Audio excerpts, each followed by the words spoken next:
wabarakatuh. Waalaikumsalam warahmatullahi wabarakatuh. warahmatullahi wabarakatuh.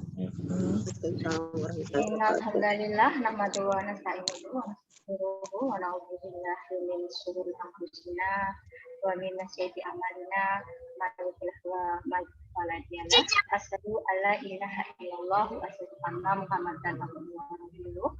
Amma ba'd. Puji syukur kepada Allah Subhanahu wa taala yang telah mempertemukan kita pada malam hari ini pada kelas literasi 6 ya. Jadi yang ini untuk pertemuan kedua, katanya pertemuan kedua kemarin dengan lupa saya. Pertemuan kedua yang nanti insya Allah akan diisi oleh Cikgu Afiah Rosat dengan tema nanti akan diambil adalah menulis puisi dan pantun ideologi. Namun sebelum itu izinkan saya untuk memperkenalkan diri sebagai moderator. Nama saya Mak Ayu atau Nur Rahayu dari Ngawi. Insya Allah nanti akan menemani sampai selesai ya. Minta maaf ini nanti tadi kita masuknya juga terlambat, nah juga saling menunggu, tapi insya Allah nanti kita maksimalkan waktu yang ada ini masih 1,5 jam untuk menjadi waktu yang berkualitas ketika kita mencari ilmu atau dari Cikgu Afiah. Monggo semuanya kita jadi gelas kosong untuk menerima ilmu dari Cikgu. Namun sebelumnya monggo kita buka dulu agenda kita malam ini dengan membaca basmalah bersama-sama. Bismillahirrahmanirrahim. Ya, acara selanjutnya adalah pembacaan ayat suci Al-Quran yang akan dilantunkan oleh Mbak Wafiza dari Sambas. Monggo kepada Mbak Fiza, saya persilahkan. Assalamualaikum warahmatullahi wabarakatuh. Waalaikumsalam warahmatullahi wabarakatuh.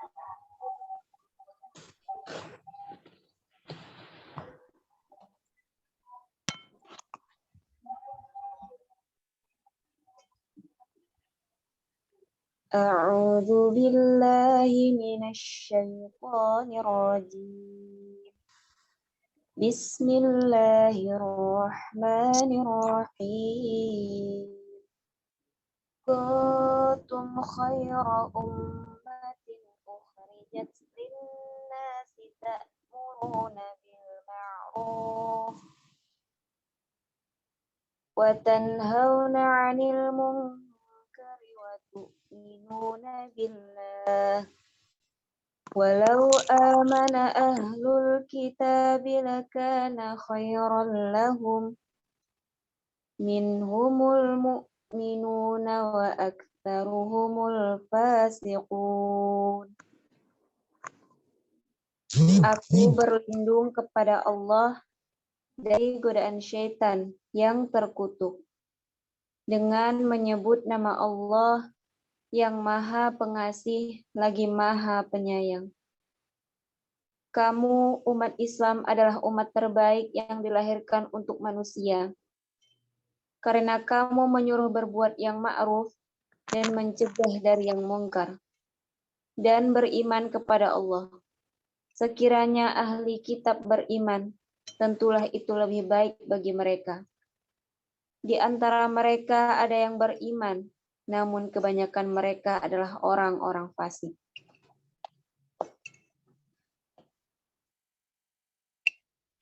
Ud'u ila sabili rabbika bil hikmati wal mau'izatil hasanati wajadilhum billati hiya ahsan. Inna rabbaka huwa a'lamu biman dhalla 'an sabilihi wa huwa a'lamu bil muhtadin. Shadaqallahul azim. Serulah manusia kepada jalan Tuhanmu dengan hikmah dan pengajaran yang baik, dan berdebatlah dengan mereka dengan cara yang baik. Sesungguhnya Tuhanmu, dialah yang lebih mengetahui siapa yang sesat dari jalannya, dan dialah yang lebih mengetahui siapa yang mendapat petunjuk. Maha benar Allah dengan segala firman-Nya. Wassalamualaikum warahmatullahi wabarakatuh. Waalaikumsalam warahmatullahi wabarakatuh. Jazakallah khair, Mbak Nabila. Alhamdulillah ya, di sini kita nanti bertemu dengan Cikgu Abi. Allah, beliau ini Cikgu Bunda Lili. Dia ini telah mempertemukan saya dengan sepanggung ya, tidak sepanggung dengan Cikgu Abi ya, di mana dia itu termasuk orang yang saya idolakan karena memiliki diksi-diksi yang luar biasa. Mungkin sahabat semua sudah paham ya. Karya-karya Cikgu Abi itu luar biasa, diksinya lembut sekali sehingga bisa membuat kita itu seperti berada di awan melayang-layang, tetapi tidak mengurangi tetar atau kepedasan dari setiap makna dari puisi. Dan di malam ini nanti kita nodong ya nanti sebelum nanti jadi percaya kita todong untuk membacakan salah satu puisi. Namun sebelum acara inti dengan Cikgu Abi, kita mintalah ular-ular bahasa Jawa ini bu sekapur sirih dari Bunda Lili sebagai muassis FSJ. Monggo Bunda Lili, saya persilahkan. Terima kasih Mbak Ayu. Assalamualaikum warahmatullahi wabarakatuh. Waalaikumsalam warahmatullahi wabarakatuh. Alhamdulillahirabbil alamin. Segala puji bagi Allah yang memberikan kita kesempatan untuk bisa bertemu pada malam yang penuh berkah ini, insya Allah ya, untuk belajar lagi di kelas literasi yang ke-6 pada malam hari ini, termasuk pertemuan yang kedua. Tak lupa salawat dan salam kita haturkan kepada junjungan kita Nabi besar Muhammad SAW, di mana beliau yang pantang menyerah terus berjuang dengan penuh cinta kasih sehingga indahnya syariat Islam bisa kita nikmati hingga saat ini. Allahumma sholli ala sayyidina Muhammad wa ala ali sayyidina Muhammad. Sebelumnya menyapa sebentar sahabat surga, bagaimana kabarnya? Alhamdulillah. Sehat hingga Allahu Akbar. Ya Allah. Amin. Semoga semuanya dalam keadaan sehat walafiat bersama keluarganya. Nah, untuk sahabat-sahabat yang udzur tidak bisa hadir karena sakit, mudah-mudahan segera diberikan kesembuhan baik untuk dirinya maupun keluarganya. Ini ada beberapa yang izin karena sakit katanya. Tak lupa saya ingin menyapa Cikgu Afia, bagaimana kabar? Semoga sehat, Cikgu Afia, alhamdulillah bisa bertemu kembali. Nah, pada kesempatan malam hari ini kita mengambil tema untuk menulis pantun dan puisi ideologis ya, melanjutkan materi sebelumnya ya. Kalau pertemuan pertama kemarin saya mengisahkan tentang peluru-peluru dakwah, di mana memang musuh kita sekarang ini bukan musuh fisik yang bisa diserang dengan fisik gitu ya, tetapi dengan perang pemikiran media massa yang jadikan medianya ya, salah satunya dengan serangan tulisan-tulisan, dan supaya kita tidak boleh berdiam saja dengan apa yang musuhkan terus itu ya, berupaya kreatif bagaimana menjatuhkan Islam gitu ya. Nah, kita yang sudah tahu paling tidak itu harus mengambil bagian itu, kontribusi apa yang bisa kita berikan untuk bisa mengimbangi atau kalau bisa mengalahkan musuh gitu. Salah satunya peluru-peluru dakwah yang bisa dipakai itu kan dengan tulisan. Dan jenis tulisan itu ada banyak. Kalau sebelumnya kita sudah belajar tentang cerpen, pernah ya, cerna, opini juga. Nah, pada malam hari ini kita belajar tentang menulis puisi dan pantun ideologis sebagai wasilah dakwah. Nah, ini kita belajar pada mastahnya ya, pada prakarnya ya. Masya Allah puisinya itu Afiyah itu bisa membuat merinding gitu ya. Mudah-mudahan nanti beliau berkenan ya membacakan satu atau dua puisinya gitu sehingga kita bisa ikut merasakan gimana getarannya begitu. Ya tidak perlu berpanjang lebar, kita berikan panggung ini kepada Cikgu Afi. Monggo dipersilakan, dan saya dan teman-teman mari kita jadikan gelas kosong yang siap menerima ilmu, dan ilmu tadi mudah-mudahan nanti tidak sekedar ilmu yang mojok di file HP atau laptop ya, mudah-mudahan bisa diaplikasikan sehingga menjadi ilmu yang berkah dan bisa menjadi amal jariah bagi yang mengajarkannya, insya Allah. Begitu aja Mbak Yuya. Afanjidan, Assalamualaikum warahmatullahi wabarakatuh. Waalaikumsalam warahmatullahi wabarakatuh. Berikutnya ini dari kita akan bertemu dengan Cikgu Afiyah langsung ya, tapi sebelumnya mungkin ini saya ada puisi mungkin bisa mewakili kita semuanya ya. Ini tangan merangkai kalam menjadi rima menghujam dada, kalam yang mengarah bak senjata ke dalam benak pekat menjadi ke Islam. Tak puas hingga berabsen, nur dan nar menguasai alam. Kami akan terus belajar merangkai kalam bersama Cikgu Afiyah tercinta. Itu puisi yang saya buat sore tadi, mungkin mewakili hasrat para member SSJI ini Cikgu yang memang betul-betul ingin belajar terkait dengan bagaimana menulis puisi dan pantun sehingga bisa memiliki bahasa yang demikian diksinya luar biasa lah misalnya, sangat lembut tapi tepat langsung mengena dan menghujam itu sulit sekali bagi saya pribadi, dan nanti insya Allah saya juga akan pengennya ilmu ini nanti juga jadi gelas kosong yang dari yang diberikan oleh Cikgu Afi itu bisa meresap dan bisa saya praktekkan bersama dengan para member. Ya, sebelumnya ini biodata dari Cikgu Afi ya, terkait dengan kalau yang ingin tahu terkait biodatanya dan karya-karya yang telah beliau keluarkan.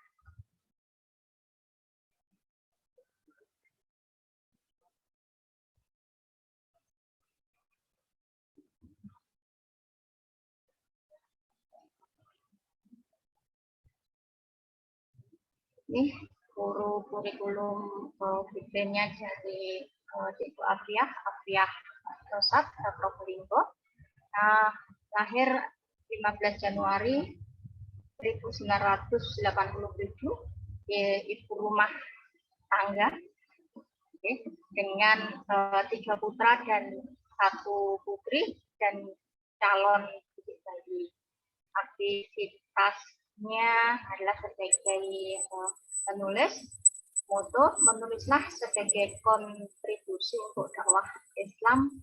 Usia tulisan kan lebih panjang dari usia fisik. Lanjut, ya. Karya solonya Love Season 1, Rimba Penantian, kemudian Love Season 2, The Wonderful Ramadan for Kids on Process. Kemudian buku-buku antologinya adalah Oh My Love, Ultimate Goal, Kisah Bunda Kalah Senja, Kelak Samutiara, Bunda, ini ketutupan Mas Yan. Bunda jangan marah, aku bertanya. Kemudian Bara, lanjut, Pena, ada Bed Story, Nacita, Ceria, Sajak Sejuta Rasa, Sajak Sejuta Cahaya, Senarai, Pantun Kelanjutan, dan masih ada 11 antologi lainnya. Masya Allah, ini dengan kesibukannya mengurus putra-putrinya, Cikgu Afi masih menulis, masih membuahkan karya yang begitu banyak dan juga masih bisa memberikan ilmunya ke sana kemari, termasuk ke menjadi tamu dari eksekusi. Ya, kepada Cikgu Afi saya persilahkan untuk menuangkan ilmunya, karena gelas-gelas kosong ini sudah tidak sabar untuk menunggu. Monggo Cikgu Afi. Terima kasih pada Ma'ayu sebagai moderator dan kepada Cikgu Lidiani sebagai muassis SSCIKU. Bismillahirrahmanirrahim. Assalamualaikum warahmatullahi wabarakatuh. Warahmatullahi wabarakatuh. Wa na'udzu billahi min syururi anfusina wa min sayyiati a'malina wa hukamina. May yahdihillahu fala mudilla lahu wa may yudlilhu fala hadiya lahu. Asyhadu an la ilaha illallah wahdahu la syarika lah wa asyhadu anna Muhammadan abduhu wa rasuluh. La nabiyya wa rasula ba'dah. Rabbi shrah li sadri wa yassir li amri wahlul 'uqdatam min lisani yafqahu qawli. Amma ba'du.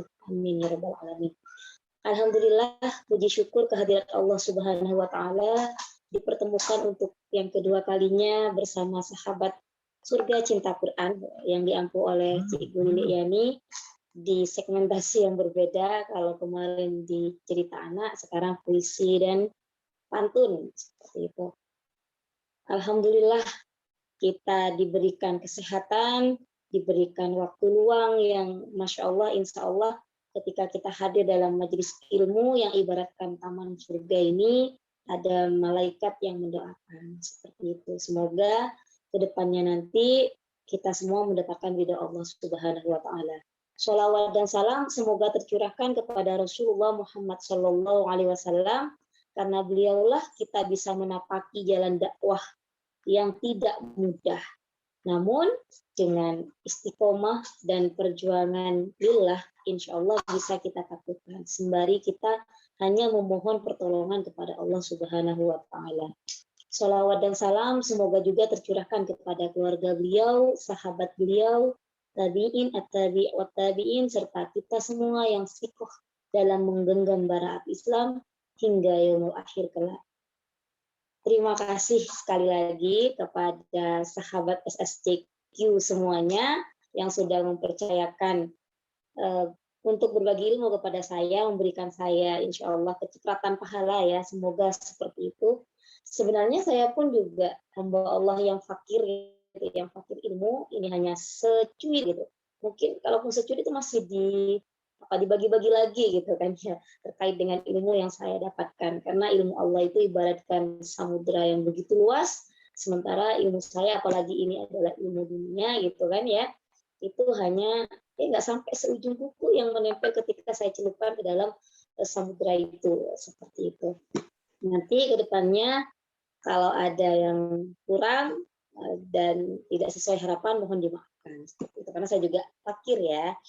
Kita belajar bersama di sini. Tadi diminta untuk membaca puisi, dadakan sekali gitu. Auto nyari puisinya. Ya, bismillahirrahmanirrahim. Kita mulai terkait dengan menulis puisi dan pantun ideologi. Saya mohon maaf juga tadi masuknya terlambat. Karena memang di sini berbarengan waktu sholat isya ya, waktu azan isya gitu, dan sudah terbiasa dengan anak-anak itu di awal waktu gitu ya, sholat di awal waktu, maka saya izin kepada Cik Bu Liliani dan juga kepada Mak Ayu untuk sholat terlebih dahulu. Jadi mohon dimaafkan. Nah, di sini saya ringkas saja, ada 20-an ya, ada 21 slide ini. Semoga nanti selesai sebelum ini ya. Menulis puisi dan pantun ideologis. Tuh. Jadi kenapa harus ideologis nanti kita bahas di akhir. Kita berbicara dunia syair terlebih dahulu. Syair itu sesuatu apa ya, indah gitu ya, penuh dengan keindahan estetika, kata-kata yang memang menggugah jiwa itu, kata-kata indah yang menggugah jiwa seperti itu. Dan ini sudah sangat masyhur di kalangan bangsa Arab dan juga di Nusantara. Gitu ya. Kalau di Nusantara ada yang namanya Raja Ali Haji, beliau saudaranya Raja Riau itu ya, dan beliau terkenal dengan Gurindam 12-nya. Lalu kita juga tahu ada Syurah Ibnu Hisham, mungkin sahabat surga cinta Quran semua sudah pernah membaca Syurah itu 2 jilid ya. Itu juga penuh dengan syair, bukan mau berkumpul pun gitu ya, lagu dalam berkumpul itu. Jadi mulai dari zaman Ibu dan Rasulullah, maksudnya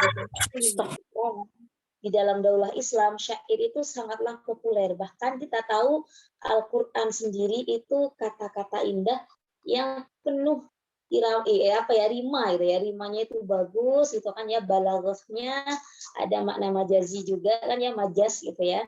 Disitulah keindahan dari syair seperti itu. Nah, pada intinya syair ini nanti bisa kita jadikan amunisi gitu ya, sebagai media atau wasilah untuk mempengaruhi pemikiran dan juga perasaan sebuah masyarakat. Kalau kita tahu bagaimana lagu-lagu saat ini yang ada, begitu booming dan itu menjadi sebuah pembiasaan di dalam benak kaum muslim khususnya generasi muda, dan dengan lagu lirik-lirik yang ya wis luar biasa penuh maksiat seperti itu benar-benar mempengaruhi pemikirannya para pemuda, seperti generasi muda. Nah, makanya kita hantam juga atau kita counter attack juga dengan syair-syair kita yang penuh dengan ideologi Islam seperti itu. Nah, ini tadi yang saya contohkan Gurindam 12-nya Raja Ali Haji. Ini ada sebenarnya 2 bait ya, 2 baris ya, 1 bait itu nanti ada 6 bait. Jadi ada 12 baris, makanya dikenal dengan contoh Gurindam 12 gitu.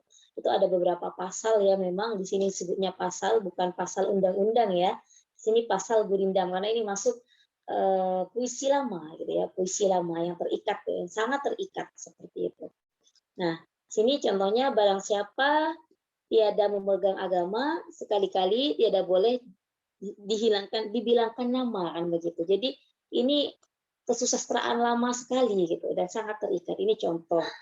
Ada lagi kalau kita tahu Al-Barzanji yang biasa kita bacakan ya, apalagi di Maulid Nabi gitu ya. Itu juga adalah serangkaian syair seperti itu, syair-syair. Atau kita tahu kitab Aqidatul Awam, Abda'u Bismillahirrahmanirrahim, itu juga semuanya ada beberapa syair-syair gitu. Jadi syair ada saroh, ada syair, ada syaroh begitu, ada penjelasan. Kalau di Barzanji ini tidak ada syaroh. Nah, itu contoh syair. Kita sekarang berlanjut mengenal puisi seperti itu. Apa sih pengertian puisi? Saya ambil dari Kamus Bahasa Indonesia saja ya, Kamus Besar Bahasa Indonesia saja. Sebenarnya banyak sekali pengertian puisi yang pada intinya dia adalah susunan kata-kata indah, berirama dan berrima seperti itu. Nah, kalau dalam KBBI puisi atau saja itu merupakan ragam sastra. Jadi salah satu jenis sastra yang bahasanya itu terikat oleh irama, mantra, rima serta penyusunan larik dan bait seperti itu. Kalau mantra ini bukan mantra yang jenis puisi lama ya, tetapi lebih ke diksi nanti ya, seperti itu. Dan biasanya puisi berisi ungkapan kita penulis, para penyair itu ya, terkait dengan perasaan, emosi jiwa seperti itu. Pengalaman ataupun kesan yang kemudian dituliskan dengan bahasa yang baik dan juga indah sehingga dapat berrima dan enak untuk dibaca dan didengarkan seperti itu. Jadi ini pengertian puisi. Nah, macam-macam puisi, ada puisi lama, ada puisi baru atau modern, ada puisi kontemporer seperti itu. Nah, puisi lama ini mantra, ada mantra. Kalau mantra ini kita kenal dengan mantra jampi-jampi. Iya, memang itu. Jadi kalau ada dukun dan seterusnya itu ya, itulah mantra memang. Jadi mantra itu puisi syair gitu ya, syair yang isinya ya doa-doa yang di sana sesat gitu, yang identik dengan kesesatan dalam tanda kutip seperti itu. Nah, kalau pantun nanti kita bahas sendiri kan, kita katanya mau bahas pantun gitu. Pantun, Karmina itu ada, kalau pantun 4 baris gitu ya dalam satu bait, kalau Karmina hanya 2 baris dalam satu bait. Ada seloka gitu ya, ada gurindam dan juga ada talibun begitu. Kalau seloka ini sendiri yang paling sering gitu, yang paling sering kita temui sampai saat ini adalah pantun dan Karmina. Yang kemarin dipakai untuk isu moderasi, kampanye isu moderasi itu ya pantun gitu. Salah satunya pantun dari karya sastra itu, selain cerpen dan juga artikel itu di kalangan kampus.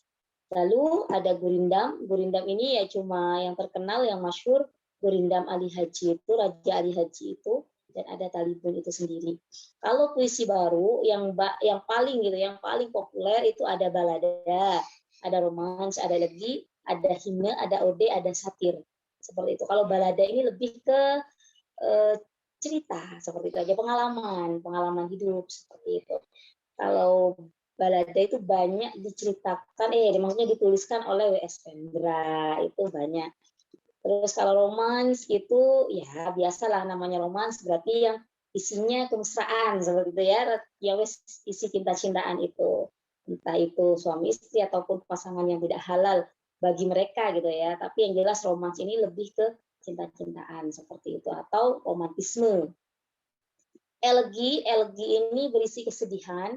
Kalau himne itu puja, gitu ya, puji-puja. Maksudnya memuji, seperti himne guru yang akhirnya dijadikan lirik lagu, diubah menjadi lagu, kan seperti itu. Ada ode ini hampir mirip dengan balada, cuma ode itu lebih fokus kepada pengalaman pribadi, seperti itu, lebih ke perasaan, gitu, kesan. Nah, kalau satir ini yang lebih sering saya tulis begitu ya, karena memang satir gitu ungkapan untuk mengoreksi sebuah kebijakan ataupun membeberkan sebuah fakta betapa bobroknya sebuah sistem yang dipakai saat ini gitu. Jadi itu satir, masuk satir. Nah, sementara puisi kontemporer gitu ya, puisi kontemporer ini yang tidak terikat, yang saat ini ada bebas gitu ya. Itu nanti ada banyak gitu, ada seperti kayak repetisi gitu ya, penegasan dan seterusnya. Jadi boleh-boleh saja, sah-sah saja menggunakan bahasa diksi yang tidak harus muluk-muluk dengan sastra itu. Jadi tidak terikat, ininya begitu. Itu puisi kontemporer. Tapi apapun puisi yang kita buat, nanti tetap ikatannya adalah hukum syara.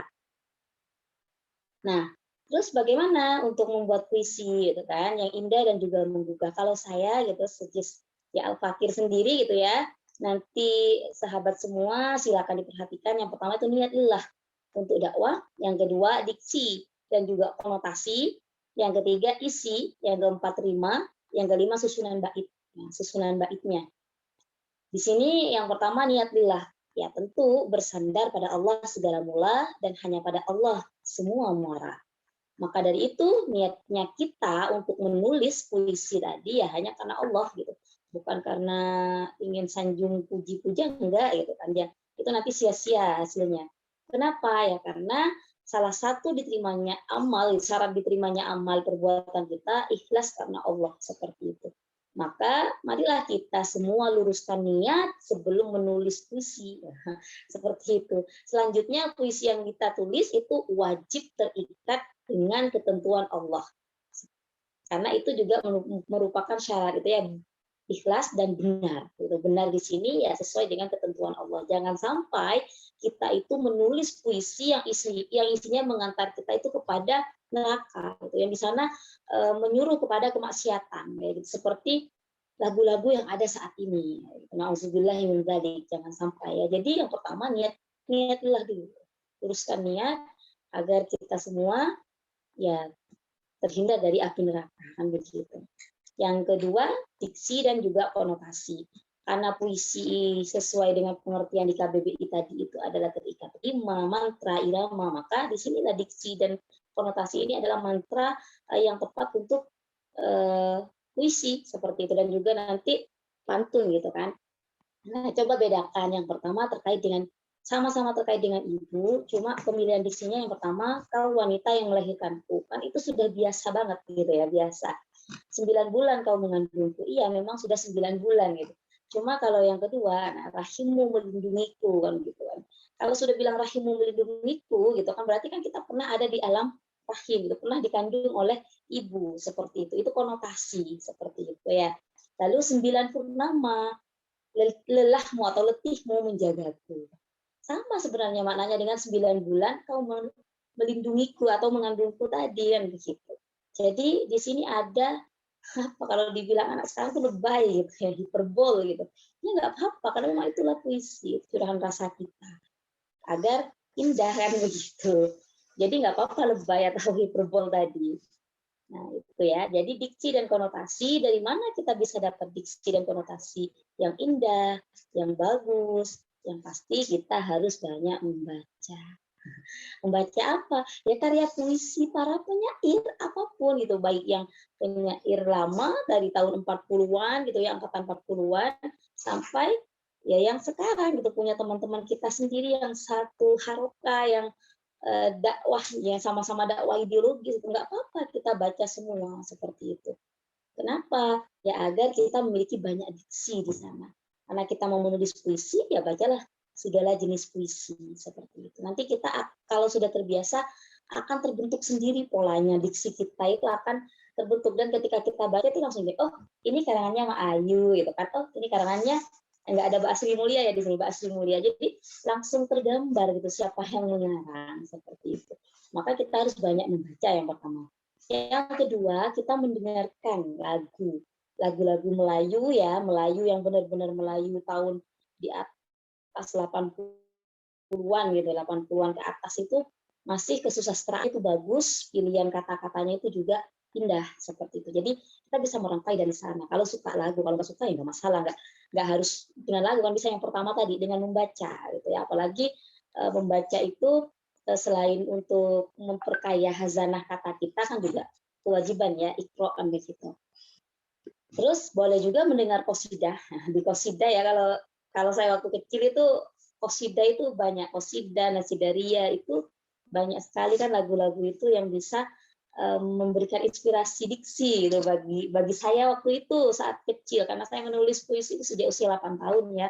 Jadi banyak mendengarkan lagu, dan saya juga bukan sering, setiap malam bahkan bapak saya itu selalu menyetel tape gitu ya, kasetnya Rhoma Irama, jadi ada pengulangan, di situlah lagu-lagunya Bang Haji Rhoma Irama banyak mempengaruhi saya seperti itu. So, untungnya kan banyak bermuatan positif kan begitu ya, bukan lagu yang lain seperti itu. Jadi boleh, ini cuma opsional saja. Jadi sahabat surga cinta Quran boleh memilih yang mana, itu boleh diambil semuanya. Yang ketiga, boleh mencari di aplikasi Thesaurus ataupun di ragam KBBI. Kalau kita ya boleh googling juga silakan. Nanti di googling itu bisa mencari kalau akhiran kata apa di TTS itu loh, akhiran kata gitu kan, nanti akan muncul banyak seperti itu. Terus juga bisa mencari di aplikasi Thesaurus. Thesaurus itu bisa juga sih lewat webnya gitu, untuk sinonim kata yang memang banyak tidak dipakai oleh para penulis seperti itu. Terus kita juga bisa mencari di ragam KBBI. Nanti kalau kita cuma buka web KBBI, kita tidak menemukan gitu. Cuma kalau kita memiliki aplikasi KBBI gitu, aplikasi 5 ya, yang saya punya itu masih aplikasi 5, itu akan ada yang namanya ragam. Nah, di ragam itu nanti ada lagi bagiannya, ada hormat, ada klasik, ada yang kasar itu ya, ada cakapan. Nanti silakan sahabat semua pilih seperti itu. Saya biasanya milih ragam, lalu milih klasik. Nanti di situ banyak sekali mulai dari A sampai Z pilihan kamus sastra, ya, namanya diksi-diksi sastra seperti itu. Seperti ahma gitu kan, ahma itu kan sebenarnya dari bahasa Arab itu kan bodoh gitu. Di situ ada. Gitu. Jadi silakan dicari di situ yang di aplikasi KBBI gitu kan ya.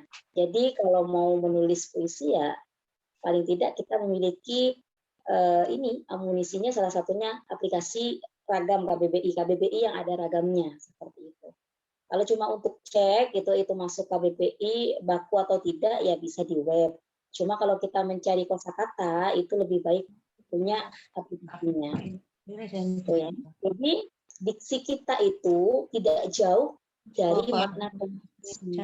Kalau tadi yang saya contohkan yang pertama, Ibu 9 bulan engkau mengandungku, itu tidak ada makna konotasinya, kan begitu.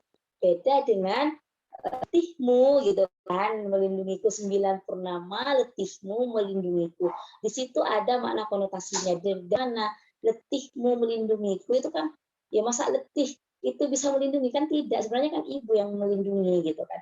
Itulah makna konotasinya seperti itu. Atau makna kiasannya. Nah, kalau di sini saya biasanya menggunakan kata kiasan gitu ya, tapi bisa berasal dari kata kiasan, banyak sekali kata kiasan.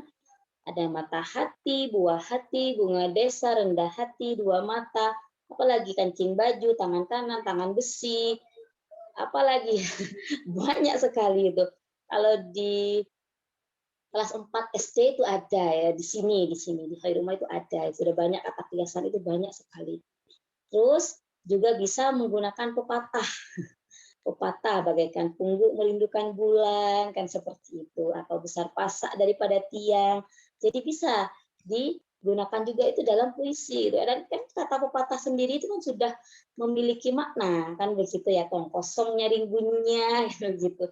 Itu adalah pepatah. Ada gula, ada semut, atau gajah di pelupuk mata tidak tampak kan gitu. Semut di seberang gunung itu tampak gitu. Itu adalah pepatah. Jadi boleh gitu, silakan saja gitu, diksi dari sana. Lalu ada majas. Di sini itu kita berbicara majas, ada majas kita tidak harus menghafalkan semua jenis majas. Kalau saya pribadi gitu ya, saya pribadi yang paling sering saya pakai ya personifikasi dan hiperbola untuk majas perbandingan. Personifikasi itu yang seperti letihmu menjagaku, itu kan letih bukan orang gitu, orang masa bisa menjaga kan begitu. Jadi itu personifikasi. Hiperbola yang melebih-lebihkan tadi kan seperti itu. Jadi boleh gitu yang lebay alay. Terus pertentangan ada repetisi, sebenarnya sama, repetisi itu pengulangan, ada penegasan, ada retorik gitu ya. Kalau retorik ini seperti pertanyaan retoris seperti itu kan. Hendak kemana Tuhan kan seperti itu. Jadi itu kan sebenarnya tidak perlu jawaban gitu. Itu namanya pertentangan gitu. Terus ada yang namanya majas sindiran gitu. Ini ada 3 jenis majas, ada perbandingan, pertentangan, dan sindiran. Dan di masing-masing majas ini ada jenisnya lagi banyak. Tapi yang saya sarankan kalau mau pakai ya yang personifikasi untuk perbandingan itu bagus karena di sana ada sesuatu hal yang tidak lazim bergerak itu bergerak gitu ya.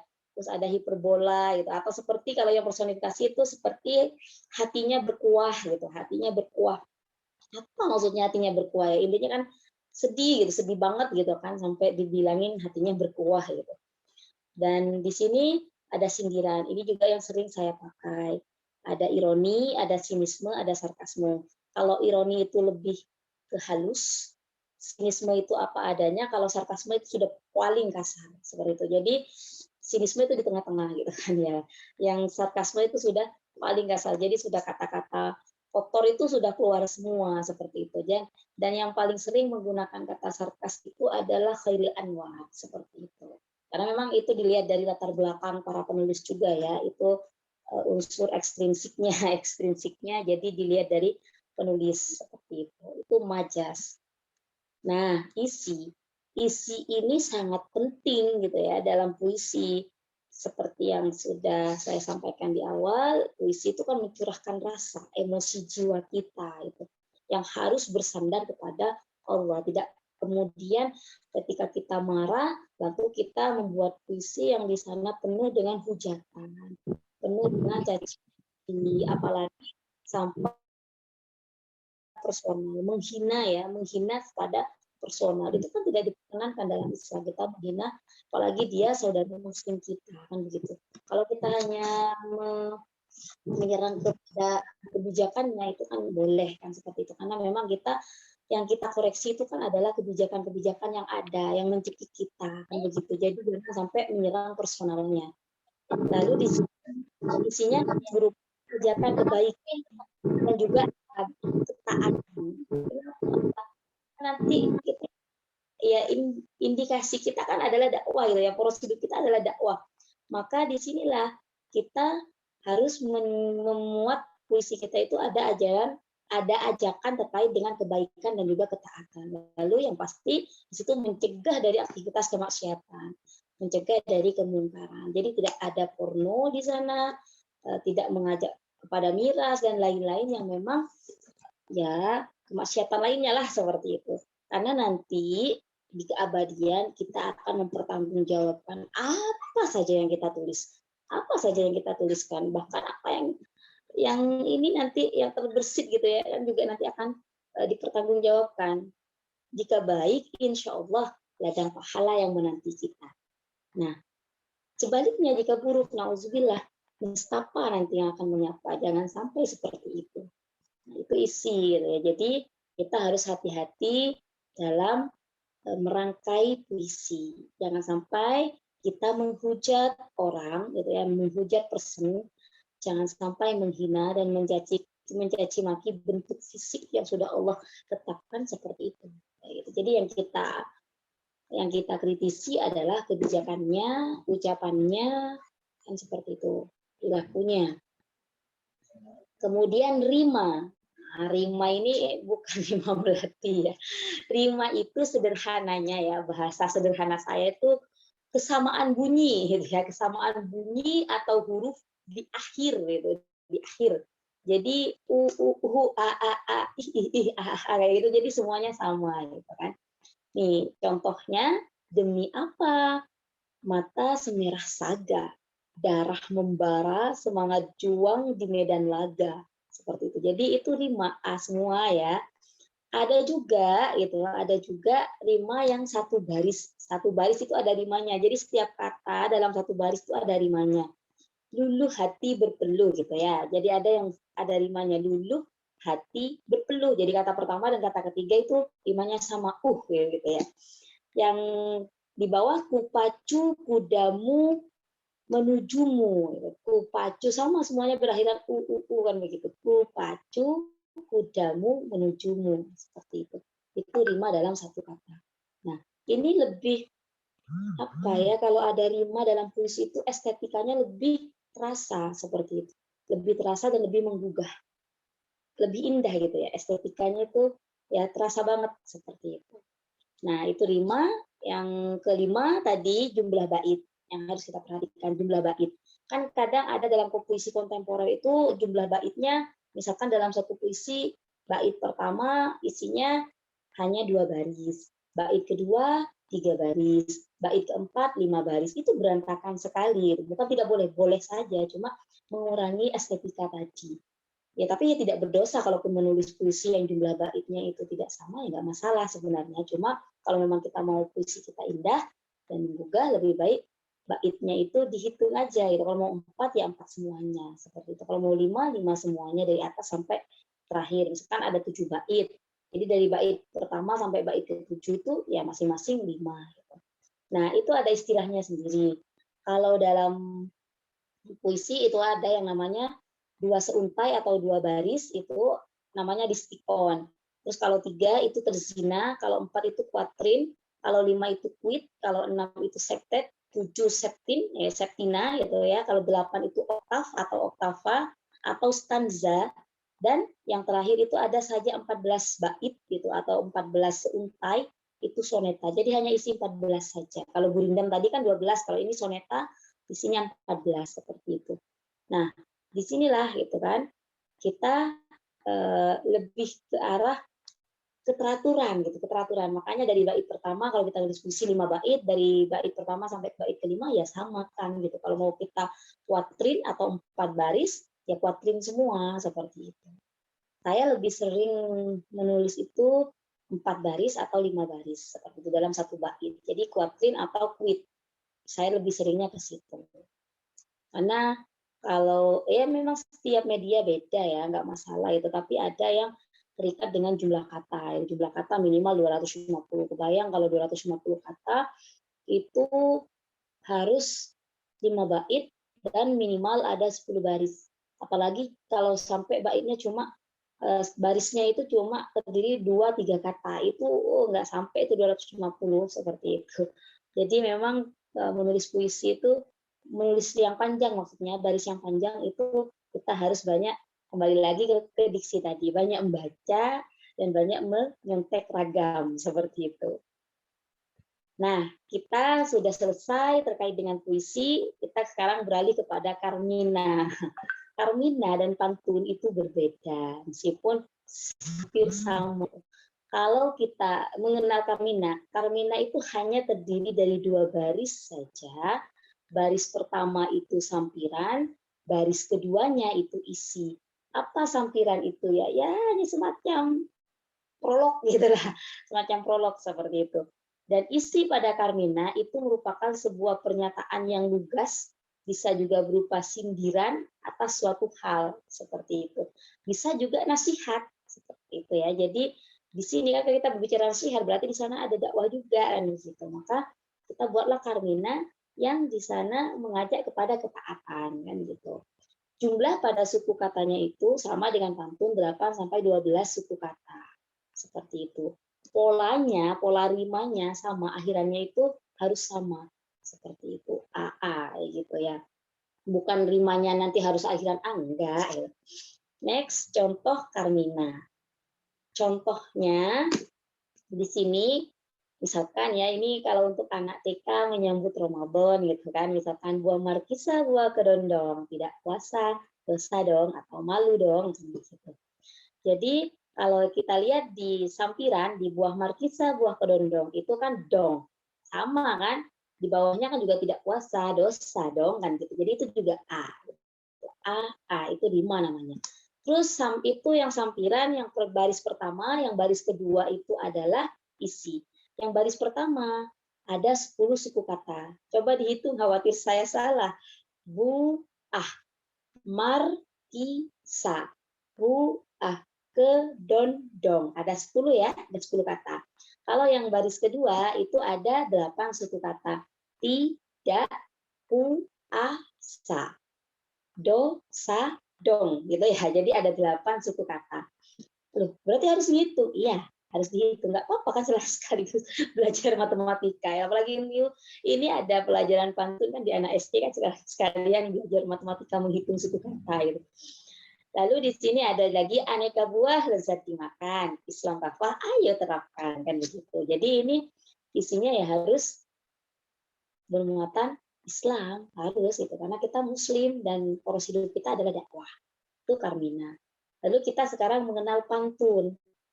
Nah, bedanya dengan Karmina, pantun 4 baris dalam satu pantun. Ini sudah ketentuan baku ya. Jadi jangan ditabrak. Sebenarnya boleh saja nabrak ketentuan ini, cuma nanti kurang indah hasilnya. Tiap bait itu terdiri dari 4 baris, jadi atau 4 larik. Dua baris pertama gitu ya. 2 baris pertama itu sampiran, 2 baris kedua, 2 baris kedua maksudnya baris ketiga dan baris keempatnya itu isi kayak gitu. 5 akhirnya setiap baris itu boleh a. Jadi misalkan dong gitu. B seperti itu boleh. Tiap baris itu juga jumlahnya sama, 8 sampai 12 suku kata seperti itu. Nah, ini contoh pantun. Kaki kesandung lalu mengadu. Du, ya A. Lukanya begitu dalam. Loh, sama kan?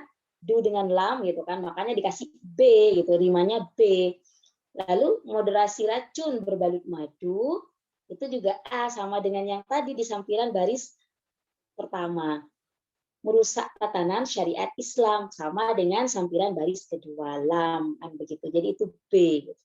Kalau dihitung, ya itu ada 10 suku kata di sampiran baris pertama, sampiran baris kedua 8 suku kata. Nanti silakan teman-teman, sahabat semua menghitung sendiri. Moderasi racun berbalik madu itu ada 11 suku kata, merusak tatanan syariat Islam itu juga ada 11 suku kata. Insya Allah Sahabat semua bisa kan ya menghitung suku kata? Nanti kalau belum bisa nggak apa-apa, belajar lagi. Kan kita harus senantiasa Allah, belajar. ada PR-nya. Wah, ada PR ya. Ya, bagus. Untuk eksekusi biar menancap, biar semakin ini menancap maksudnya ya dalam benak kita dan juga aksi, tindakan nyata. Nah, di sini kenapa harus ideologis? Kita ini manusia dan hanya seorang hamba. Namanya hamba, di sana ada visi penciptaan seorang hamba. Apa itu? Untuk beribadah kepada Allah. Makanya disinilah ada konsekuensi keimanan bagi setiap hamba. Meskipun itu adalah tulisan puisi dan pantun, itu terikat dengan apa yang sudah ditetapkan oleh Allah. Seperti itu. Dan semua amalan kita, termasuk menulis puisi dan pantun tadi, akan dihisab oleh Allah tanpa terkecuali. Lalu yang ketiga, kenapa juga harus ideologis? Karena Barat itu menggempur kita gitu ya lewat syair dan lirik lagu yang serba bebas, sangat bebas. Maka kita wajib lebih terengginas gitu ya dalam berkontribusi dakwah Islam ideologis lewat puisi. Jadi kita harus serius seperti itu, harus serius. Dan di sini kenapa harus ideologis? Karena nanti akan menjadi pahala investasi, insya Allah seperti itu. Insya Allah begitu yang bisa saya sampaikan gitu. Apabila ada kesalahan dan kekurangan, mohon maaf yang sebesar-besarnya. Walafu minkum. Wassalamualaikum warahmatullahi wabarakatuh. Saya kembalikan kepada Ma Ayu selaku moderator.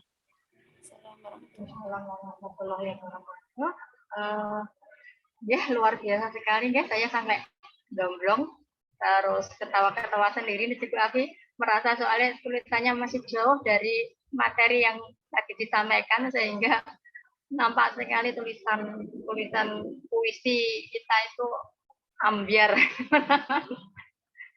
Ya Allah, ini materinya betul-betul luar biasa. Insya Allah nanti dipraktekkan deh.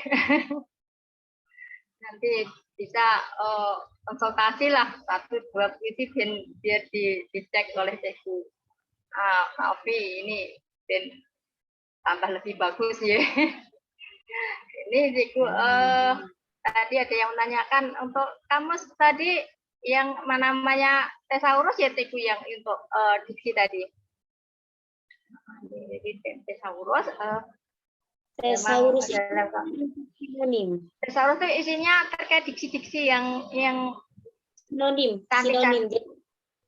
Kalau kita sinonimnya mencari cinta gitu ya, nanti akan muncul banyak yang tidak banyak penulis yang tidak menggunakannya seperti itu. Jadi biar lebih menarik nih. Ya, monggo untuk yang mau bertanya kepada Cikgu Alfi, saya beri kesempatan yang raise hand terlebih dahulu ya. Yang lainnya nanti bisa lewat chatting. Monggo yang mau bertanya untuk raise hand.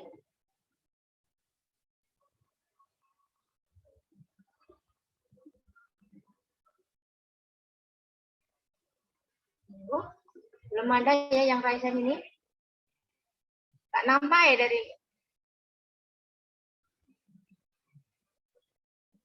Eman kalau nggak ada yang tanya langsung ini.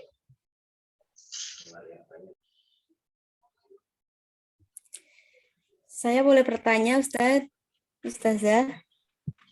Saya gak raise hand tapi langsung tanya itu. Bentar, Mbak Mente, ini yang lebih dulu Mbak Desi ya tadi nih. Monggo Mbak Desi. Mau bertanya gini, kan saya juga suka nulis puisi ya. Kalau yang dari SSCI itu kan seringnya saya itu pakai puisi karena memang nggak tahu lebih enak aja gitu ya. Tapi ketika menulis sudah umpama 3 baris gitu ya, 3 baris itu udah ketemu kata yang iramanya sama, yang rimanya sama. Tapi untuk satu kata lagi yang tuk ya, tuk dengan dengan baris yang sebelumnya itu nggak ketemu yang rimanya sama. Itu kadang sok kesulitan, aduh, yang biar belakangnya sama A gimana ya, kok nggak ketemu-ketemu itu ya. Akhirnya kadang terpaksa dengan rima yang berbeda sendiri. Itu untuk mengatasi seperti itu gimana ya? Nggih, monggo Mbak Alfi bisa langsung dijawab terkait dengan mencari ide ini, mencari ide untuk menemukan kata yang satu rima.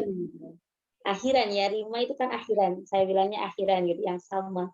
Jadi Akhiran, tadi bisa googling kuncinya nanti akhiran kata tuk, misalkan ya tadi tuk gitu. Cari aja tuk di situ, nanti akan muncul TTS gitu kan, TTS atau akhiran kata tuk. Nanti klik aja yang itu. Insya Allah di situ ada tabel, itu ada kolom yang sudah banyak akhirannya itu tuk seperti itu. Karena saya sendiri untuk menghafal itu nggak bisa gitu kalau sebanyak itu. Jadi harus ngintip lah istilahnya.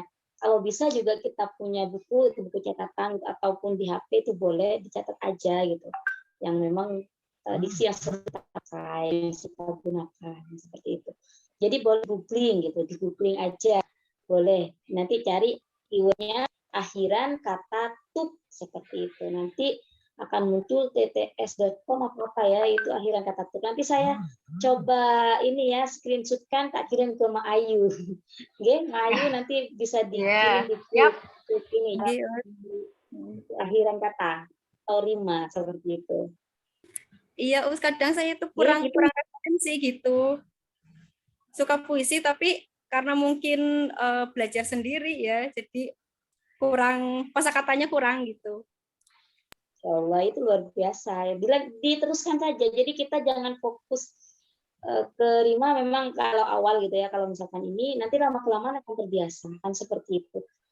Dan yang pasti tulisan yang bagus itu bukan hanya indah ya. Yang bagus itu adalah tulisan yang selesai. Jangan sampai satu bait ngambang karena nggak nemu rima yang sama terus kita tinggalkan. Jadi teruskan aja, selesaikan dulu. Nanti bisa dicari ketika sudah rampung gitu ya, dari bait pertama sampai bait kelima misalkan, itu baru dicari akhiran katanya, itu boleh seperti itu. Jadi kan bisa dirimak ketika kita sudah selesai menulis seperti itu. Jadi puisi pun perlu diswasunting lagi memang gitu di akhir. Mungkin ada kata-kata atau diksi yang kurang pas. Oh ternyata ada yang harus ditambah, ada yang harus dipercantik, ada yang harus dibuang kan begitu.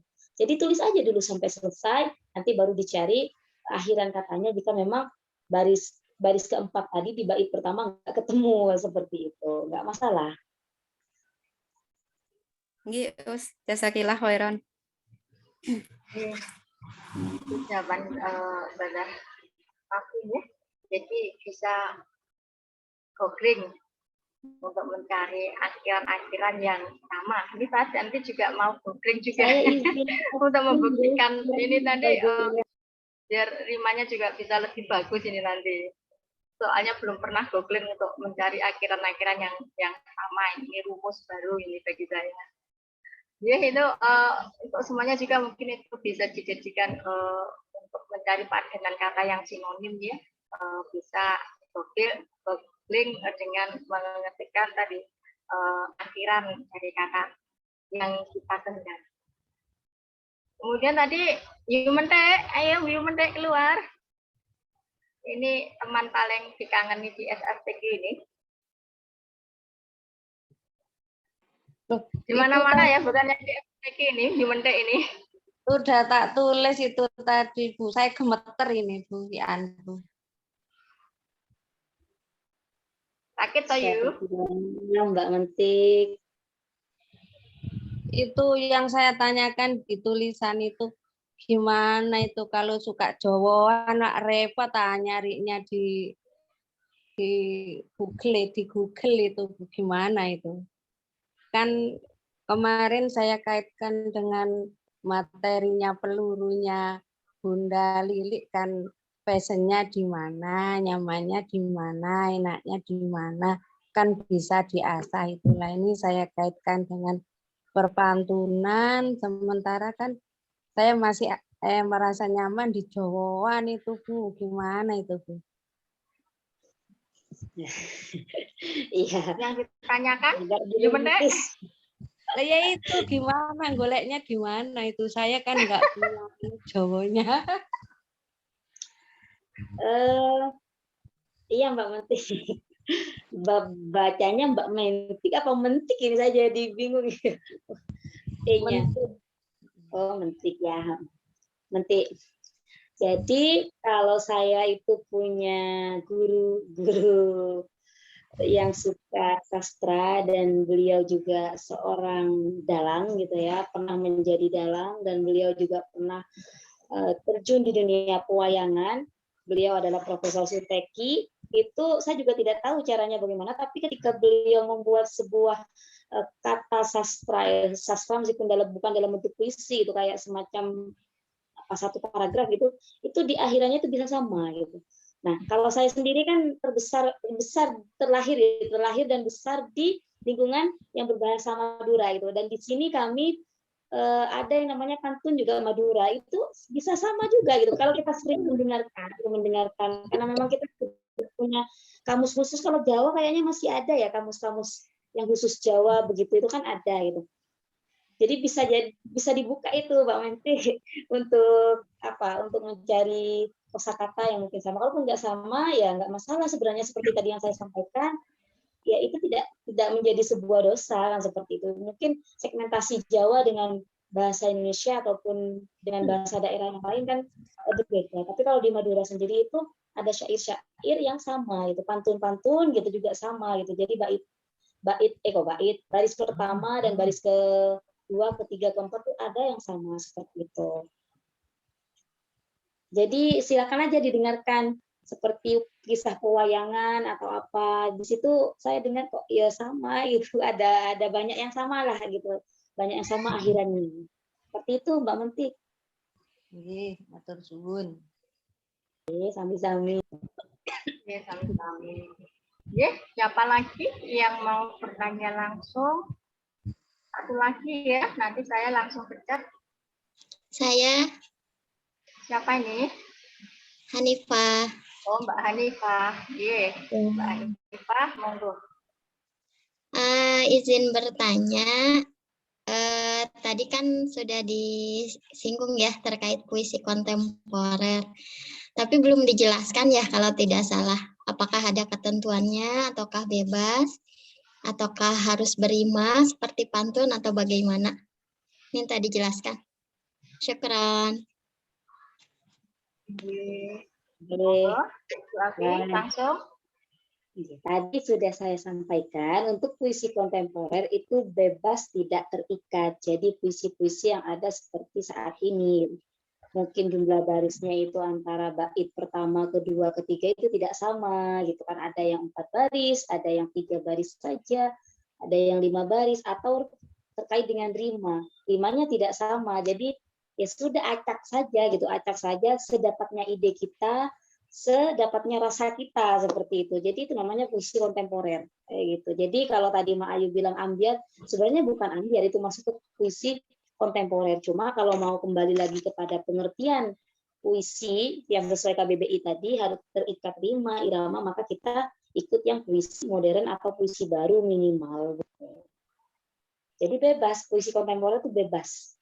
Seperti itu. Mbak Hanifah nggih. Syukran ya. Ini saya tidak dulu ya yang raise hand atau yang tanya langsung. Saya mau lihat yang kirim pertanyaan di chat. Ini ada Mbak Lia Hirawati, Cikgu Afi. Pertanyaan juga bersama juga sih. Ini permasalahan tetap ini dari para penulis puisi ini. Assalamualaikum, izin tanya Cikgu, nyari diksi-diksi yang puitis itu di mana ya? Kayak puisi-puisinya Cikgu. Nah, banyak kan yang cemburu dengan puisinya Cikgu Afi. Memang diksinya luar biasa sekali ini ya. Sehingga saya pun juga penasaran ini Cikgu. Pertanyaan juga mewakili pertanyaan saya juga. Diksi itu loh dapetnya dari mana gitu. Kalaupun nega iso ya pengennya dijual sidik lah. Itunya isi kepalanya ditempelkan dicangkokkan kepala saya biar diksi saya juga Kalau bisa semakin bagus itu. Iya, monggo.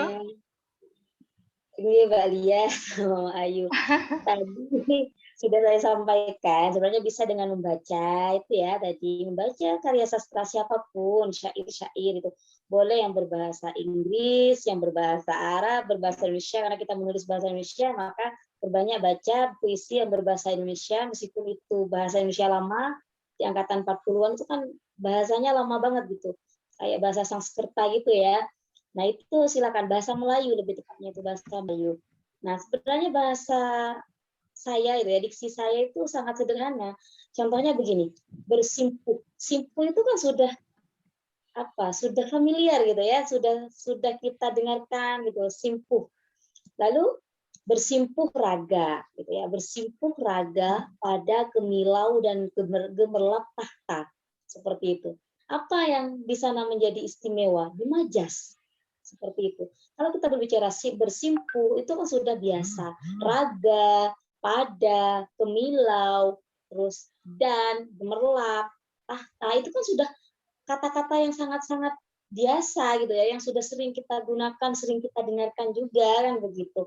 Cuma kita merangkai dengan majas. Bersimpuh raga pada kemilau dan gemerlap rasa, tahta gitu. Jadi di sini majas yang bermain adalah majas metafora dan personifikasi seperti itu. Jadi ada raga kan, kalau bukan kita yang menggerakkan sebenarnya kan tidak bisa bergerak gitu. Jadi raga itu personifikasi saja, ibarat saja kan begitu. Ada kemilau dan gemerlap tahta. Sebenarnya kan intinya dia ada seseorang yang sangat ngebet pada harta ya, pada tahta kan gitu, gila jabatan istilahnya begitu ya. Nah, itu saja sebenarnya. Kita tinggal bermain majas tadi ya. Nanti kalau ingin pintar majas, nggak usah dihafalkan semua. Kita pilih yang paling bisa kita kuasai gitu aja. Kalau sudah jam terbangnya tinggi, lebih sering maksudnya ya, sering bikin puisi, insya Allah akan terlatih dengan sendirinya. Seperti itu. Lalu kalau kita berbicara lagi ada gini, kepedihan. Kepedihan terus membara dan melalang buana. Coba. Masa ada kepedihan itu terus membara dan melalang buana? Itu kan majas personifikasi gitu ya, majas perbandingan jenis personifikasi seperti itu. Kan yang sebenarnya yang ingin saya sampaikan itu kan adalah ya betapa pedihnya gitu, betapa pedihnya kita gitu, sebagai rakyat kecil itu kan menerima kezaliman gitu. Makanya kan di sini kepedihan terus membara dan melalang buana gitu. Jadi kesedihan itu tidak berkesudahan. Gitu. Itu kan bahasa biasanya gitu. Sebenarnya kan kita bicara kepedihan, itu kan sudah sering kita dengar. Terus, itu kan juga sangat sering kita gunakan. Membara, itu kan juga sering kita dengar dan kita ucapkan. Melalang buana, mungkin ini yang jarang ya dalam bahasa sehari-hari kita, juga ada di kamus, kan begitu. Jadi, sebenarnya tinggal kita banyak membaca, banyak dengarkan, jadi sering-sering intip KBBI, ragam KBBI tadi, atau googling seperti itu. Jadi rumusnya, resepnya jangan lupa berkarya dengan puisi itu tadi. Jadi kita tahu ada sebuah karya yang sudah kita buat, oh seperti ini ya hasilnya. Nanti kalau kita sudah terbiasa itu pas, dan harus diarsipkan ya, jangan dilimpit terus dibuang, jangan seperti saya dulu. Jadi diarsipkan aja, nanti kita akan ketawa sendiri dengan hasil karya kita 10 tahun yang lalu, dengan hasil karya kita mungkin 15 tahun yang lalu, atau bahkan di masa kecil, seimut itu ya aku bikin kok polos banget gitu. Jadi itu nanti sebagai perkembangan diksi kita, itu akan ada progres seperti itu. Jadi bukan hanya berproses, tapi kita berprogres juga untuk membuat sebuah karya yang lebih baik lagi, seperti itu. Jadi dari mana sih diksi itu ya? Banyak baca aja seperti itu. Banyak baca dan eksekusi. Sudah itu aja. Itu Mbak Ayu dan Mbak Lia. Ini pertanyaan dari WA selanjutnya Ibu, biar nanti dapat ilmu makin banyak. Dari Mbak Amelia ini. Assalamualaikum. Apa saja langkah awal dalam membuat puisi? Apakah buat kerangka dulu seperti cerpen, mencari kalimat indah dulu, atau langsung tulis aja, bisa khair. Jadi memang ya kadang-kadang kalau nulis puisi itu kalau saya sendiri loh, gitu, kalau nggak mikir dulu terus nanti bikin kerangka, meskipun kerangkanya tidak tertulis, tapi kan di benak itu kan sudah terbentuk kerangka, baru bisa tertuliskan dari awal sampai akhirnya, dari solusi, dari biar jadi ideologi itu sendiri. Nah, langsung tulis itu kalau saya susah sekali untuk bisa membentuk sebuah puisi yang memiliki makna lah. Ya bisa seperti itu, tapi ya saya jamu juga tidak maksimal ya. Ya ini kerangka nulisnya itu apa, harus tulis dulu kerangkanya, terus nanti baru milih kata-katanya dulu biar bagus, baru disusun itu agar lebih bagus. Itu tipsnya seperti apa ini?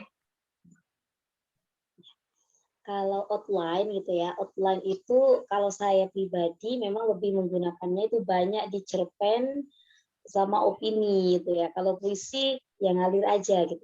Tapi kalau memang itu sangat diperlukan gitu. Sebenarnya urut-urutkan ya, kalau bahasa saya itu urut-urutkan itu sangat diperlukan. Jadi di ini aja, bait pertama mau bercerita tentang apa. Misalkan temanya sudah ditentukan, mau mengkritisi kebijakan minyak goreng gitu ya. Jadi nanti tinggal ditulis bait pertama tentang sebuah pengalaman gitu ya, pengalaman kita, terus perasaan, yang bait kedua tentang perasaan kita gitu ya, menjumpai pengalaman seperti itu. Bait ketiga baru mulai dikritik tuh penguasanya kenapa sampai terjadi seperti itu. Bait keempat baru boleh ini ya, mulai menyusun, ya silakan saja gitu, karena setiap penulis itu punya style sendiri. Kalau saya puisi memang jarang buat outline, jarang sekali, hanya di terakhir saya buat outline kapan untuk puisi ya, tahun 1999 kalau nggak salah. Waktu itu saya buat outline karena mau ikut puisi di Jambore gitu ya, di Jambore ketika MTS. Jadi saya buat outline-nya dulu, kan ditentukan kan temanya gitu. Jadi kalau kita mau buat puisi, yang pasti langkah-langkahnya menentukan tema apa yang akan kita angkat, seperti itu. Yang kedua, sudah kita buat urut-urutkan apa saja yang akan dibahas di tiap baitnya gitu. Jadi silakan saja, boleh sekali untuk pemula seperti itu. Jadi tahu nanti biar terarah dan terstruktur, begitu kan ya maksudnya ya. Jadi tahu, kalau sudah terbiasa insya Allah tidak diperlukan lagi outline-nya seperti itu. Begitu Mbak Amelia nggih yang tanya tadi. Satu lagi dari room chat ya Cikgu ya, nanti habisnya dilanjutkan masih ada waktu yang bertanya langsung lagi. Dari Mbak Rohma, kalau saya nyoba bikin puisi tetap pakai rumus SPOK. Hasilnya jadi sangat datar, seakan nggak bisa move on dari nulis non-fiksi. Bagaimana agar bisa lebih dapat sense puisinya? Ini biasa nulis opini, kemudian nulis puisi, sehingga kadang-kadang puisinya rasa opini. Biasanya bacakan seperti ini. Untuk mengatasi dan tidak puisi rasa opini itu gimana menaruh ruhnya gitu. Ya, kalau puisi itu memang dari puisi lama sampai puisi kontemporer tidak terikat dengan SPOK. Seperti itu ya. Jadi boleh di sana langsung kata kerja, ada objek gitu ya, langsung boleh. Tapi kalau mau ada SPOK juga nggak masalah, seperti itu. Seperti puisinya Sapardi Djoko Darmono itu kan, aku ingin mencintaimu dengan sederhana kepada api dan seterusnya. Itu kan ya boleh aja gitu. Kalau kemudian kita sudah mencoba satu kali dan itu rasa opini, tidak masalah, jangan hektik. Buat aja lagi yang kedua, terus begitu sampai berhasil. Karena mau tidak mau memang permulaan tadi ya, proses tadi kan ada awalan gitu kan, untuk berprogres. Ya kita harus buat habit kan begitu, harus ada pembiasaan seperti itu. Jadi seperti Mbak menulis opini gitu kan, itu kan juga pembiasaan gitu, pembiasaan yang akhirnya bisa gitu kan, bisa karena terbiasa itu tadi. Sama puisi juga begitu. Untuk lebih ini ya kita tinggal mencurahkan rasa aja, bermain lebih ke perasaan seperti itu. Kalau opini itu kan lebih ke pemikiran, kalau saya ini kan lebih ke pemikiran. Kalau puisi itu lebih ke perasaan, karena itu mengungkapkan emosi jiwa seperti itu. Tapi bukan berarti nanti kita tidak mengangkat sebuah pemikiran, kita tetap harus mengemas bagaimana puisi itu juga menggugah perasaan dan pemikiran seperti itu, meskipun yang bermain di situ kosakatanya adalah rasa, tentang rasa. Itu nanti butuh pembiasaan. Jadi kalau sudah puisinya rasa opini, ya nggak masalah, buat lagi, besok buat lagi, terus begitu. Lagi sama seperti saya ketika saya awal buat opini itu rasa sastra katanya Kak Nelly waktu itu. Jadi opini saya itu berbau sastra gitu. Jadi saya buat lagi sampai bisa seperti itu, kelihatan seperti itu, dominan. Jadi nggak masalah seperti itu. Itulah ciri khasnya nanti, menjadi ciri khas seperti itu. Begitu Mbak. Tadi rasanya sudah anget Cikgu Afi. Untuk mendinginkannya mungkin jeda dulu Cikgu Afi ini untuk membacakan puisinya dulu ya sebelum lanjut ke pertanyaan berikutnya ini. Atau mau minum dulu Cikgu Afi, monggo sebelum membacakan dan dingin. Kalau minum tipis. Bismillahirrahmanirrahim. Saya ambil Gita Kesunyian ya judulnya. Gita Kesunyian oleh Afia Rashad. Duhai jiwa yang selalu diterpa nestapa, terayun beratnya bongkahan duka lara, memenuhi langit-langit rasa dalam hamparan semesta, tersungkur dan bersemayam di antara puing-puing berita. Di segala penjuru tak ada lagi rasa cinta. Sunyi bersenandung dalam hiruk-pikuk dunia. Sepi langsa berdansa di penghujung usia. Tertulis dalam lembaran baru bertajuk Gita lama. Gita kesunyian mengalun dalam kekacauan satu irama, membawa aroma kepedihan yang begitu menyayat jiwa. Tengoklah, tengok di sana.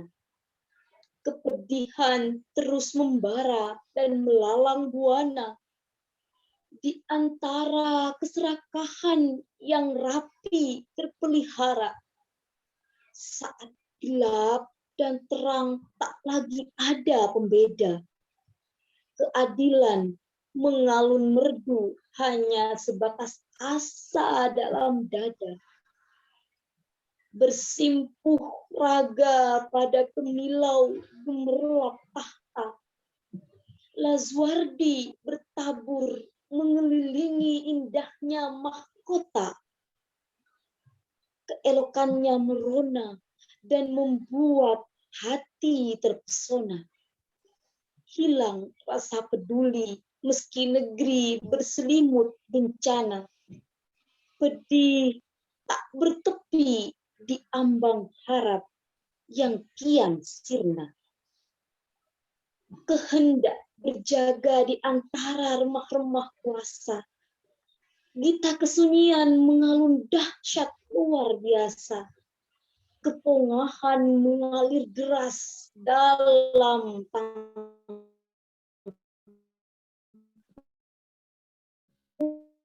meski lolongan kepedihan menggema.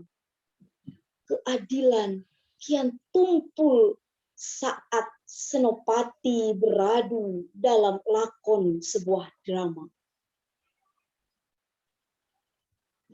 Jentaka punggawa di atas gelanggang merongrong para jelata.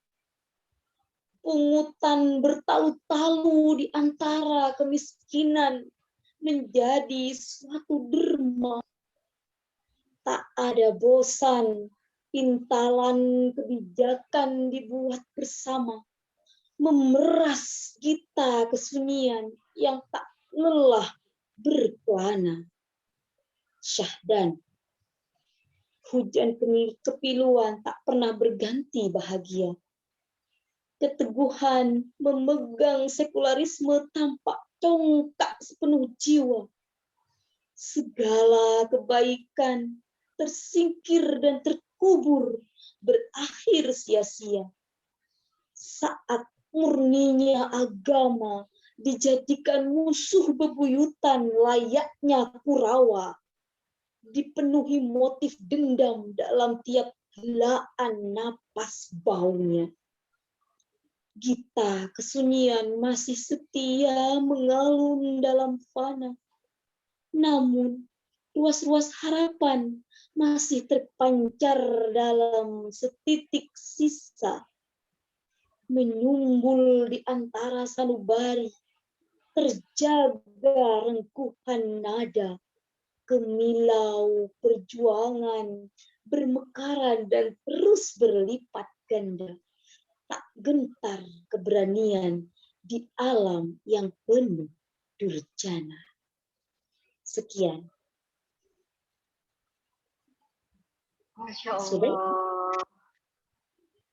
Bagus sekali Cikgu Abi, Masya Allah. Bikin merinding ini saya mendengarkannya. Terima kasih ya Cikgu sudah memberikan mood booster dari bacaannya ini, juga semangat bagi kita semuanya. Iya, kita karena waktunya juga masih ada nih, masih ada sekitar 15 menitan. Ini monggo yang tidak ada hajat atau halangan apapun untuk menyalakan untuk on cam-nya, biar juga yang tugas operatornya bisa sambil foto-foto, sehingga nanti pas jam akhirnya bisa selesai kita sudah nggak foto-foto lagi, sambil melanjutkan tanya jawab. Monggo yang mau bertanya secara langsung saya persilahkan. Khairin ini. Oh, Mbak Coy ini.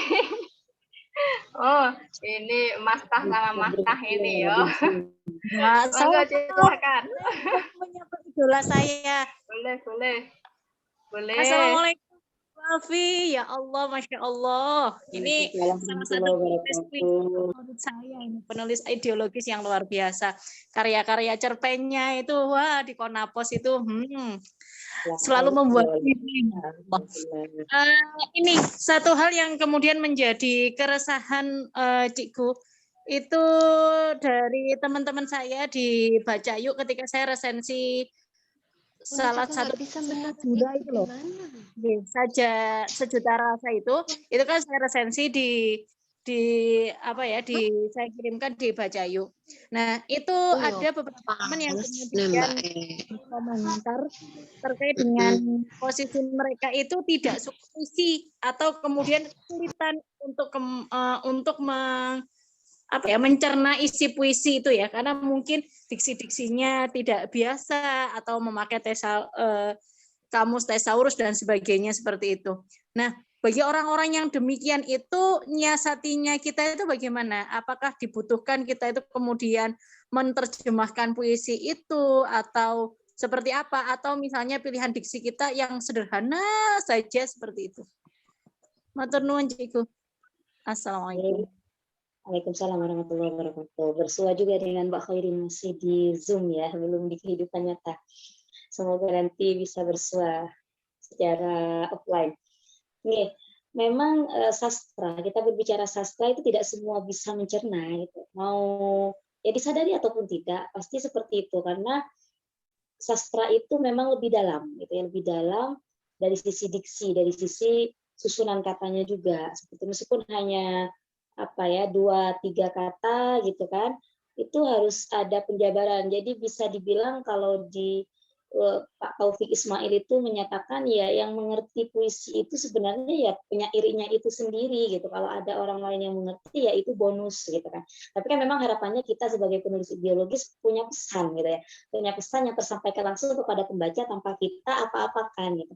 Tapi kalau misalkan juga tidak dimengerti gitu, ya kita bisa menyederhanakan diksi kita seperti itu. Menyederhanakan diksi kita dengan menggunakan kosakata yang sering kita gunakan ataupun bahasa komunikatif gitu ya, maksudnya di sini bisa terus kita rangkai gitu ya, kita rangkai dengan majas itu tadi, itu kan bisa dipahami gitu. Beda dengan ketika kita mencari di ragam KBBI itu yang di sana ada klasik, itu kan memang benar-benar banyak sastranya, maka kita kalau memang belum bisa dipahami yang salah. Kalau cuma 1-2 gitu nggak masalah, karena nanti bisa ditopang oleh kata-kata yang seperti itu.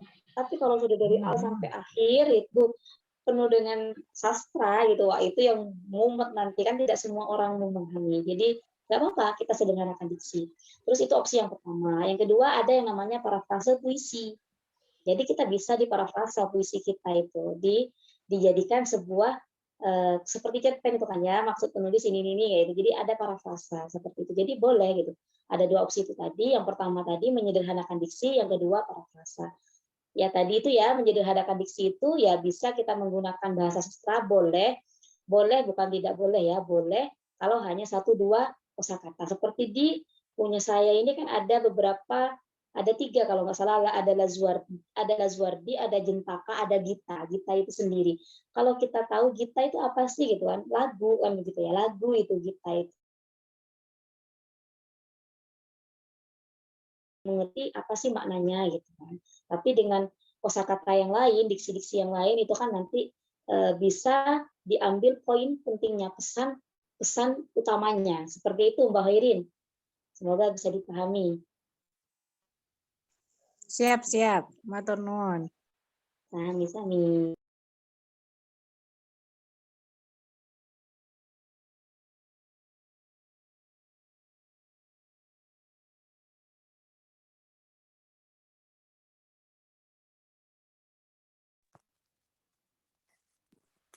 Ayu kemana? Masih di mute itu, Bun.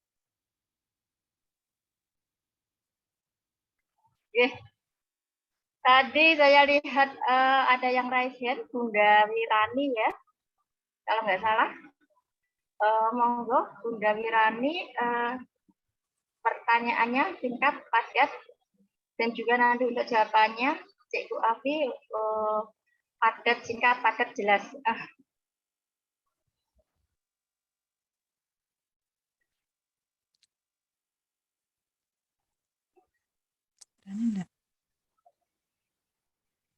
Yang raise hand tadi siapa ya? Bunda Wirani?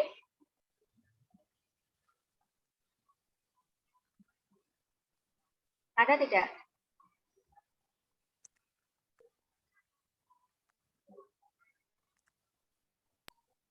Afwan, Mbak, bukan saya, Mbak. Hah? Kalau enggak itu saya Mbak Yu ya. Oh, boleh hal gitu. Satu pertanyaan lagi ini. Ini Cikgu Afi. Saya itu sebenarnya enggak bisa bahasa seperti puitis gitu nggih. Cuman kepedean aja ya. Maksudnya itu nulis puisi ya mungkin tadi dengan bahasa yang sederhana, maksudnya itu jadi pembaca itu langsung paham. Mungkin ini saya mau membacakan itu, maksudnya mohon krisan nggih. Maaf ya, sederhana mungkin. Tak cukupkah corona jadi pengingat diri? Lili Yani. Sesak terasa di dada, melihat hidup umat kacau tak tertata. Kebijakan pimpinan seenaknya, umat bingung harus pilih mana. Ah, corona, belum usaikah tugasmu di sini? Mengapa kau tak kunjung pergi? Masih adakah pesan harus kau beri? Hingga kau masih bergulat tanpa henti. Sedihnya rasa hatiku. Setiap ku dengar ada saudara wafat karenamu. Seakan kau jadi kambing hitam selalu. Luasnya paparanmu tak membuat umat berlalu. Corona tak kunjung pergi. Pasti ada hikmah di sini. Allah hendak memperingati lewat wasilah corona, apakah umat kembali? Wahai umat seluruh negeri, masihkah perlu bukti agar kalian kembali? Jalankan hidup penuh ketaatan aturan ilahi.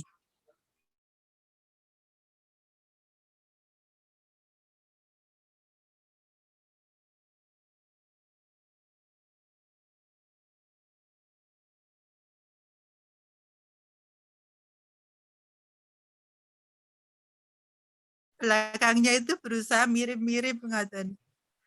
Nggih, berlima nggih Cigu.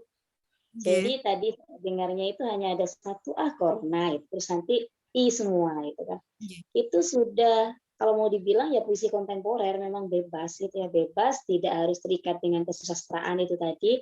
Cuma tadi punya Cigu Libiani masih ada keindahan gitu di rima a terus i u gitu kan. Jadi memang di akhir itu tadi kan berima memang puisi itu ya. Nggak masalah sebenarnya Cigu, nggak masalah itu karena memang mau dipaksa seperti apa ketika sudah terbiasa dengan bahasa yang sangat sederhana dengan bahasa komunikasi sehari-hari, tidak masalah seperti itu.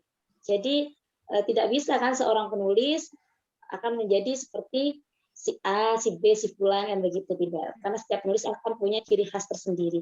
Tapi kalau misalkan mau yang lebih indah bisa diasah kan begitu. Tinggal kita belajar lagi kan begitu aja sebenarnya Cigu.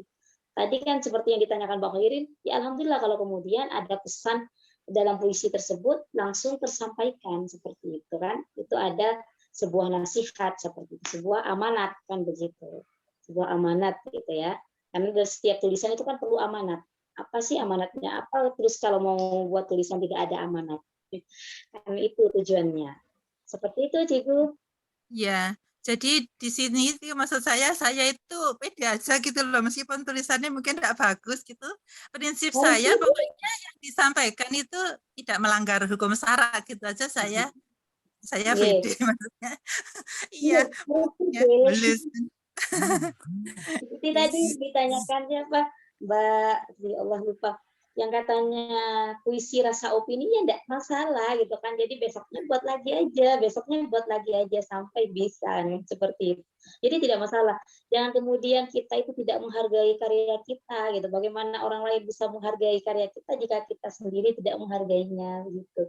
Jadi memang harus punya kepercayaan diri ya, dalam artian juga memang kita tidak melanggar kemaksiatan gitu, tidak melanggar hukum Allah kan begitu, sebuah kemaksiatan kan begitu.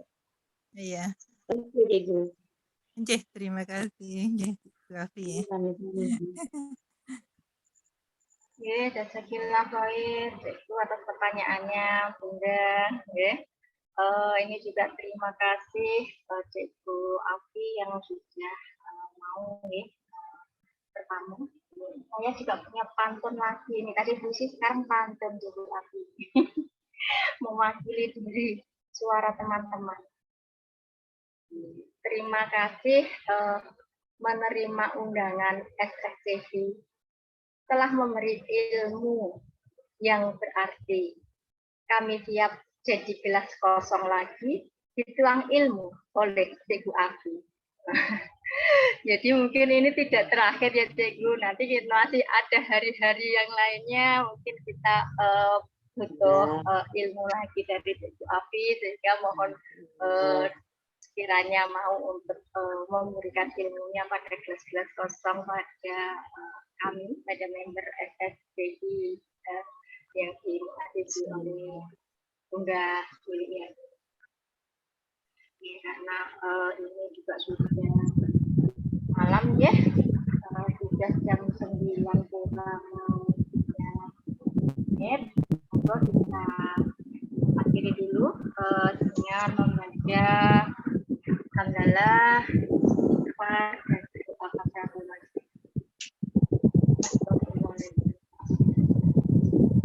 Mungkin syukurkan Allah bisa kita sebaiknya